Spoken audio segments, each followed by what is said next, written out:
Welcome to Around the Table with Powerful Women. I'm Wendy Love Edge. I'm Joy Caffrey. I'm Christi Daniels.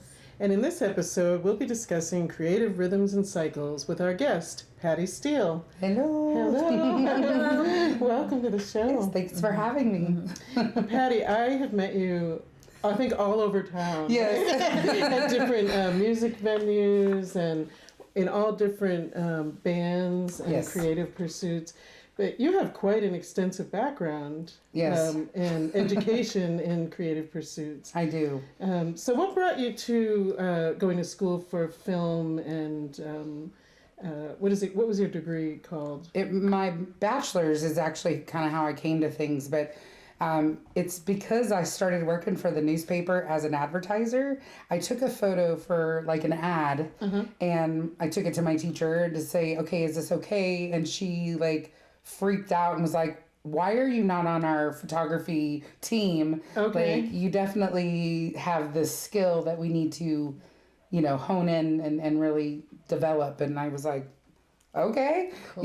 Great. I mean, I always loved taking photos, but I didn't think I was good at it. It's nice to know? have that affirmation of our work. So that's kind of how it started. And it was just because I took this class to make money. I was like joining the advertising team to have a part-time job while going to school. Sure. So I didn't know that I was going to end up in journalism. Right. But yeah, mass comm was my bachelor's degree. That's what it was called at the time, but emphasizing in broadcast journalism as well as print media. Okay. So wow. Yeah, I wanted to learn all of them because I felt like I didn't know which one I wanted. But if I had a little bit of each, I would be maybe more useful in the future, because I figured at some point they were going to have to come together. Right. And they have. And so then you also play multiple musical instruments. So where did that come in? That was from childhood. I think I've been obsessed with music because my father's a musician. Yeah, he's a classic rock guitar hero, so to speak. He knew a lot of really famous musicians, still plays. But growing up around that, I guess, I just envied that idea of like making people happy, because I like to make people happy. And this is a way that I can contribute to that happiness, I guess.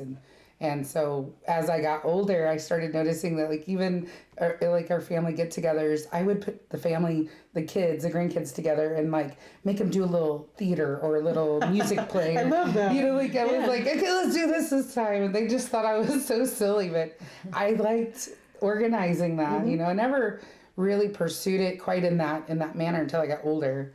But at first, it was just something to do, because family get-togethers for kids isn't always super exciting, because we don't understand why we're doing it at that time. We don't understand why it's so helpful later in our future to have those moments. But as a child, I just loved it, because it was like a way to keep us occupied. We couldn't go outside and play because it'd be cold, or whatever. And so it was So what was your first instrument? Clarinet. Okay. Yeah. It was my first. And I've heard you play clarinet many times. Yeah. Beautiful. Yes. Yeah. So I think it was 6 or 7 when my grandma, my aunt played that same clarinet in band. Nice. And we didn't have enough money, because musicians don't ever have any money. Anyway, yeah, so my grandma gave it to me, and then whenever it was time for band to start, I wanted to be a drummer, because my brother played drums. And I was like, I want to be a drummer, but they wouldn't let me be on the drum line because they had too many. Right.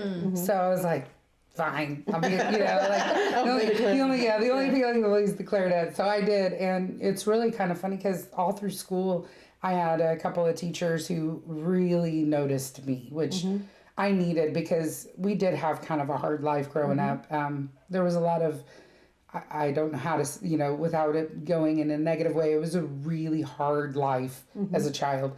And so my only escape was music at that time, or any sports or anything I could do to get out of the house. Right. And I did. I just absorbed everything I could. Sure. My escape was drawing. Yeah. And it really was a solace. Oh man, I'm jealous. I'm good at stick figures, kind of. Oh goodness. But I like painting with texture, but not so much like actual. I was more abstract, I guess, with the painting. Nice. But So I've seen you play multiple instruments, but my favorite was when I saw you play the spoons. It's so amazing. You have to watch this video of her playing the spoons. You just have this innate connection with music. I think you could pick up anything and make it into an instrument. It's funny you say that because I think when I was probably 10, I don't know if that's exactly when, but I had this thought was my goal in life is to any instrument I get my hands on, I want to try to figure out how to play it. And I think the only way that you really can do it is just trial and error. Like I wasn't perfect when I started playing the clarinet or the spoons or, well, maybe the spoons actually I was connected. I think it's because the drum, percussion. Rhythm. Well, even in high school I was a dancer, I was on the dance team and impressed them with that. So I think anything that has a rhythm or, that kind of rhythmic feeling, I'm connected in some kind of way. So, so you have all this energy for creativity, and on this show we're talking about cycles, right? Does it ever kind of bottom out? You just seem like this endless well of creativity. Well, I think when life gets me down, I get really low, and it's a struggle. Like I was talking earlier, there was one day where I felt like the whole world was coming down on me all of a sudden. I didn't know why. It was just a lot of negative energy coming everywhere. And I think that's a cycle, that we go through.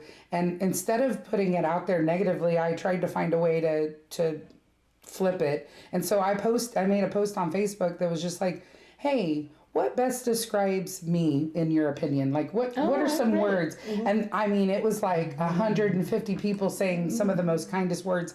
And it made me go, okay, Patti, so you can't be feeling sorry for yourself. People look up to you. You gotta, you gotta be continuing to push forward. And so it helps me more than sometimes even just smiling at me when I'm walking through, because I'm in my head, like we all are. And I just get stuck and I'm thinking, God, they think I look bad today, or they smell my breath. It's like whatever it is. We all go through that, and the truth is they're probably thinking about what they had for lunch. Yeah, they're not even thinking about you. All in their own heads. I think we all are. It's natural. So when the well starts to run dry a little bit, you reach outward? I try to, or I might go inward. I might take some days, if, not so much recently, but, like I would go refuge out into the woods and just kind of spend some time with nature.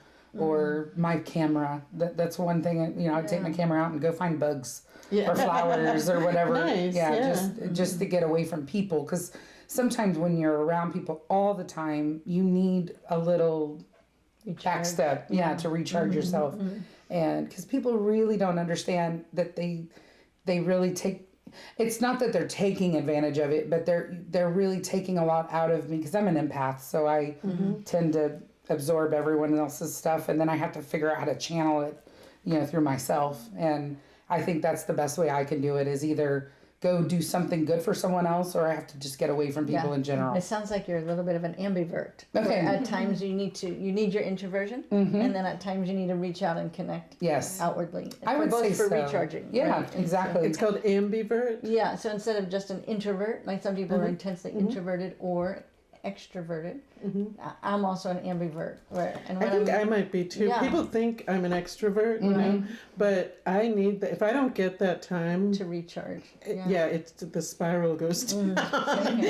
So I've never heard that before. Yeah, and it's allowing yourself to tune into when do I need one over the other. Yeah, and it's hard. That's been the challenge of figuring out when I need to. When I start getting grumpy, that's when I know. I'm like, if someone's saying, you're kind of not yourself today, I'm like, maybe I need some coffee. Or maybe I just need to go for a drive. That reminds me one time when I used to do babysitting when I was in high school to earn my way for college.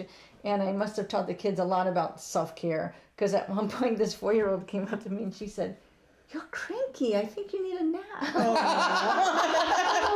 Kids are so intuitive. Oh, super. So beautiful, and she was so right. I'm like, you're right. I need a little downtime right now.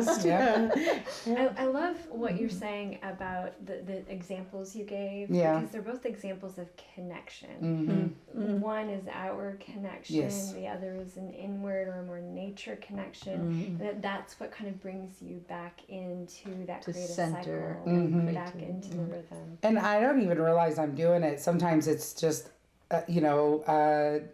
I'm struggling for words, but it's hard for me to even recognize it, because it's automatic. But sometimes it's not. Like recently, I've had kind of a predicament of living situations over the last few years since I got a divorce, and I kind of had to bounce around a lot. And I feel like because of that, I'm a nester. So when I don't have my own nest, I have a hard time doing anything, which has been the struggle. So once I get settled somewhere and I can really make it my own, then I'll feel a lot better too, but that's just part of life too. So you've done a lot of creating during this time where you haven't had a space. Has that been sort of to help you through that time? Probably so, without realizing it. The one thing I haven't been able to do lately is paint. I've got these paintings that every time I move, I change my color scheme in my room a little bit, and I paint over them. So they're kind of taking the journey with me. I love painting walls as a way of processing my life. Isn't that funny? I definitely do that. So yeah, there's these, and I'll show you when we're done some of what it looks like at the moment. But I just paint over them, and then you get these real thick. It's like a thicker on the outside of the canvas because you've painted over it so many times. But it's gone on some time now. I guess back in 2007 is when I started it. Wow. So I wonder if when you're in a space that you feel like is home, if now they'll stay the same color. Yeah, that's a good. I know that'll be the trick to figure out. Once I'm stable, I haven't been stable for all my life except for when I was a kid. Yeah, we lived in the same house as a child, but. I think we lived there for probably 15, 20 years. And then. I think it's a problem that's really, you're not alone. No, I'm not. It's difficult today to support oneself and be able to afford all the things that you need, the utilities. Especially as a single. It's not easy. But you are so vibrant and you've created so much, even despite that. Yeah, I try to create. Maybe because of it. I don't know. I think it's been I think it's definitely been probably both. Now the trick is to learn how to do it where I can make enough to survive and actually have time off. Because lately I've been having to I'm going from one place to the next with little sleep, trying to keep up with everything. And that struggle is getting to the point where, I'm not young, I'm definitely growing in age. So I have to find ways to, And you need that rejuvenation time like we talked about. So I think that's a struggle that creatives all have, trying to figure out how do I support myself with this amazing art, whether it's art, visual art, music, whatever, or all performance, of them. or all of them. Sometimes that yearning to express can be even stronger than putting food on the table, right? Yeah, the yearning to express is so innate. Or your realism in terms of time and the boundaries of hours and days that you have at your disposal. Sometimes the appetite for expression can be so overwhelming that you kind of like you work yourself out of a creative cycle, and you're kind of like on the other edge. I've noticed for myself over the years that I go through these macro cycles, and I think I mentioned this in one of our other episodes where I might go through a low kind of deep percolating phase, and it might be very inward. It could look like depressed on the outside, but I don't interpret it that way. Yeah. And what gets me out of it is creativity. Yeah. And then I do this creative project. And then when I finish that creative whatever project, I go into this happy-go-lucky phase. Yeah. And I'm just like, that's just like in my extroversion, right? Then I'm like, oh, and then I go crashing back. The creativity that pulls, like that really kind of maybe lets me weave between those two. That's cool. And you were talking about drumming and rhythms and cycles. Do you notice any cycles for yourself? I don't know that I've actually had time to sit and think about it. That's probably been something I really I think hopefully this winter is my plan is to kind of have a little more time for me so I can really bring out this new year with something kind of bigger, and I can also see my cycles. I don't know. Cycles right now are just go, go, go, go, go. It's been like, I feel like straight on a big hill that I've been trying to climb for the last like probably 5 or 6 years. But mostly in the last 4 years since I've been back in Fayetteville, I pushed to try to really see where I can take myself, you know, how far I can push myself. So. And do you feel like you're or I want to ask two different things. Like, do you feel like you're hitting that limit, or do you have a vision of, what would I like to see in my cycles? I never imagined me being, first of all, in 6 band projects. Like, that's the first, I don't know how I'm doing it, to be honest. My calendar is insane. Someone's like, hey, are you available for this? I'm like, hold on, let me look. Maybe if we squeezed it in this little 2-minute window, I might be able to. But that was a challenge, and I was working a full-time job and those 6 bands at one point, so I had to let that go because I was like, I really need to be a creative. Like, that's really where I shine. I don't do well with the everyday 8 to 5 job that is real traditional. I just don't. I can do it for a little while to help, and I can help get them organized or whatever, but I do so much better when I'm out helping or doing. That's just the kind of person I am. I just have to tell you that the first time I met you was on the Wendy Love Edge show. Oh, that's right. You were on the same show. And you were like a freaking ray of sunshine. And it was just like, bing. And I can see that in you. I haven't seen you, of course, like in a mundane job, but shining definitely. I was good as a receptionist, I was told. I was probably the best receptionist one place I worked. But the boss wasn't a fan of me and let me go after being there a year, and because I was supposedly on my phone all the time, which isn't the case. They just happened to catch, those few moments I'd hear my phone. It's usually my parents, because they live in Bulgaria. I don't know if we've talked about this, but my mom and stepdad lived there full time, and they're 7 hours ahead. So she would message me, hey, how's it going? And it's my mom. I want to respond to her, and it's hard because those kinds of jobs don't leave much space for individuality and individual needs. And it's really hard for creatives, isn't it? Oh, yeah. It was like me, and when I was young in school, I always had my name on the board because this is what I was doing.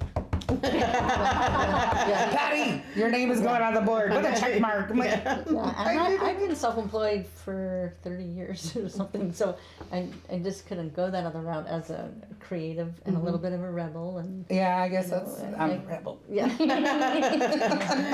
It's a good thing. I think so. And I think also sometimes people, if you have a big light, some people really just want to squash it down. Oh, and I can't even begin to tell you how many in the beginning I just wouldn't let them.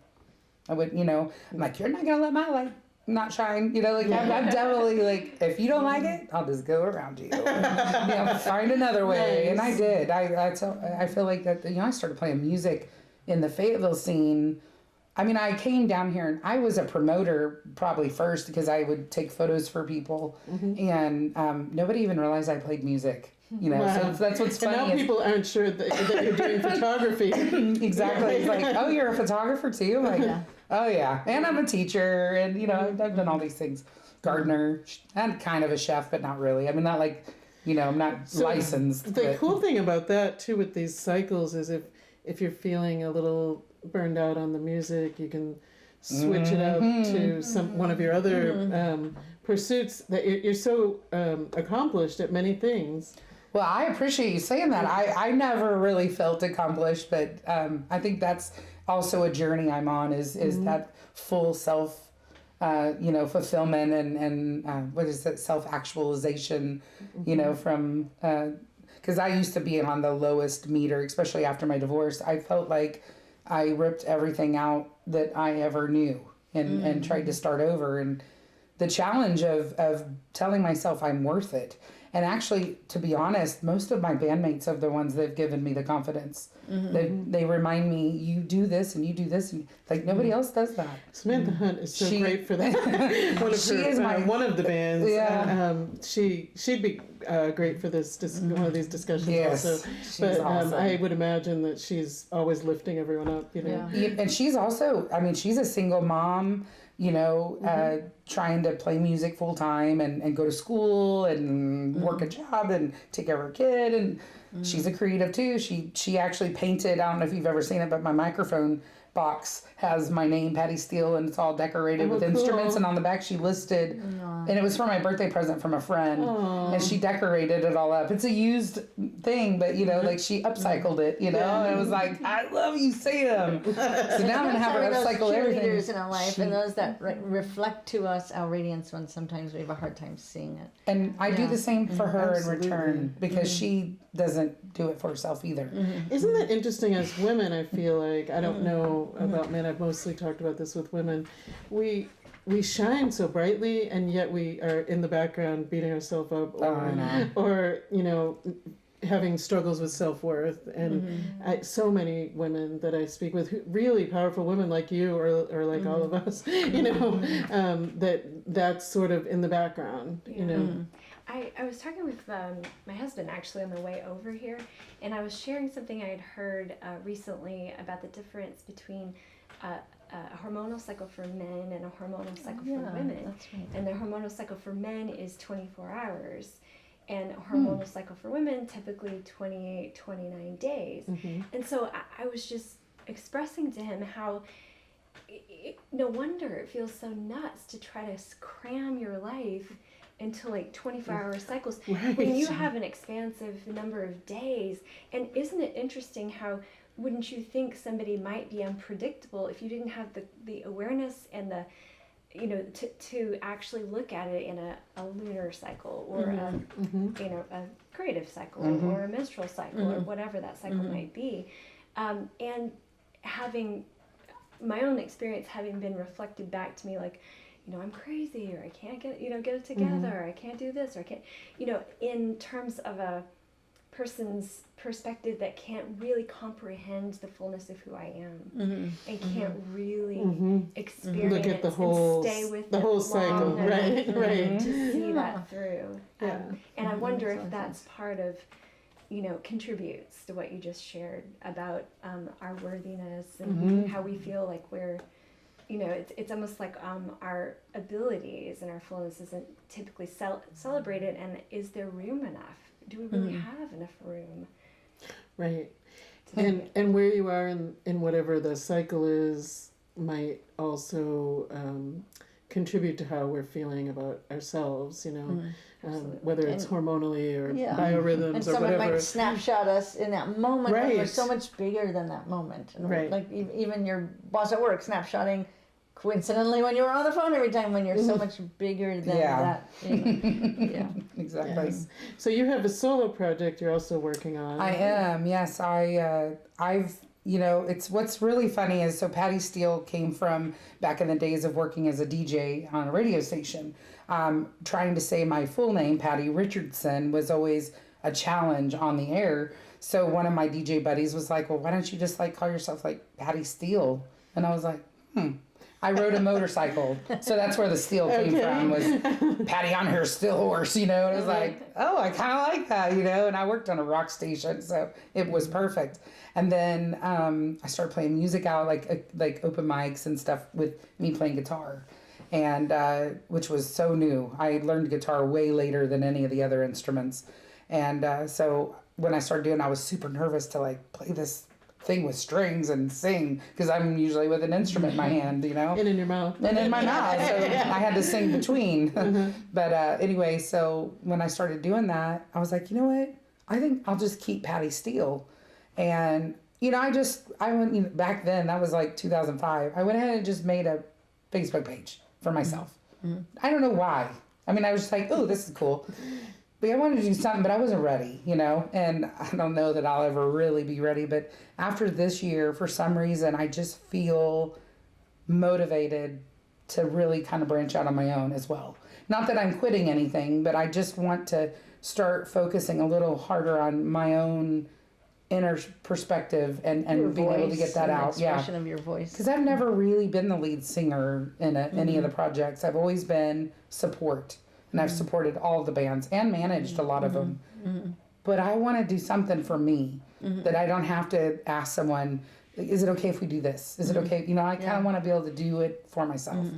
And there's a lot of things that a lot of them aren't okay with, and I'm very much an activist. So I want to be able to do those. And I have the thing I'm working on, which I can't share because it's part of the reveal, is I'm going to have a really provocative photo shoot done about me. And this was something I worked on when I first started my master's degree, was on body image and gender biased issues. And so so that's kind of a part of that's coming out. But it's also going to celebrate like just everything that I'm about in general. So, and so I'm going to brand, Patti Steel is going to become all the things I do. Yeah. So I hear that this new project is like meeting the need for creative autonomy and self-expression and owning that for yourself. Yes, I'm finally going to accept everything about me in one. Yeah. And that's kind of, publicly. Yes, publicly. Everything. It's all coming out of the closet. I love it. All the skeletons and everything. Probably a little dust there too, who knows? It's just time, like I don't feel like I've given everything I need to give. Like there's a lot more. And one of those posts that I made about me, they said, I'm beautifully complex. And that has stuck with me. Yeah, I love that. It's like, wait, is that good or bad? I had to really, I actually responded to that remark, was like, I don't know how to take this. I've been reading this, trying to figure out, is this good or bad? And his response was, it's good, Patti. I think it's the beauty of the human condition. Yeah. Because really we all are incredibly complex. Very much. So one of the things I want to repeat that you just said is, it's time. Yeah. Right? And it's that having that knowingness when something's rising and then actions, you're being called into action. And that's part of that following a rhythm, right? It's you acknowledging that sensation of, hey, it's time for me to step out of that support role more into expressing myself in a larger way. Yeah. So I think so too. Yeah. I love that. So will there be a little rest period with this cycle before you kind of launch that? I mean, I kind of, as long as I have enough to get me through December, my December is kind of sparse as far as my gig schedule. So yeah, I mean, I think that is, I'll need to fulfill some of it to be able to pay the bills. Sure. But yeah, I would like to try to make the December kind of rest time of launching. I mean, I'm probably going to launch it now. Whether I actually go out and do a whole bunch of gigs right off is probably not going to happen, but I want to launch it. So I'm really kind of hoping that maybe by January. I think the universe is listening, so let's say you're going to have lots of gigs. Oh, wonderful. Solo I like this, Wendy. self-expression project, right? Yes. Yeah. Yeah, I mean, I've got so many things that I would like to do, but I need to channel it with some of the right people to help me kind of get that going. Because I'm a visual artist, I'm a performing artist, a musician. I would like to integrate a lot of the things I do in one show. Yeah. So it's going to take What kind of support are you looking for? Right? A lot of support. If you had some specifics. In case someone's listening. Who could actually connect? I mean, I probably, always need the knowing where to go to perform or, to hold an event, venues. And probably, financial support is going to be much needed, which is kind of where I'm at right now. I'm kind of in that phase of trying to figure out how much I need, what is it that I need.